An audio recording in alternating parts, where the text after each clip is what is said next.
दोस्तों, हम सभी ने तो अपने आसपास बहुत से डॉग को तो देखा ही होगा, पर आज इस वीडियो में आपको ऐसे डॉग के बारे में बताऊंगा जो बेहद खूंखार और समझदार के साथ साथ वफादार भी होते हैं, जो कि सिर्फ मनुष्य के घर की सुरक्षा ही नहीं, वे देश की सेना में भर्ती होकर पूरे देश की सुरक्षा करते हैं। चलिए जानते हैं इस डॉग के बारे में।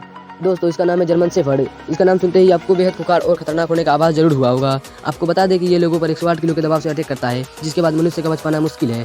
इस डॉग का उपयोग ज़्यादातर आर्मी के जवानों करते हैं, क्योंकि इसकी सूंघने की शक्ति मनुष्य से 10 गुना ज़्यादा होती है, जिसके चलते कई विस्फोट और धमाके होने से बचाया जा चुका है।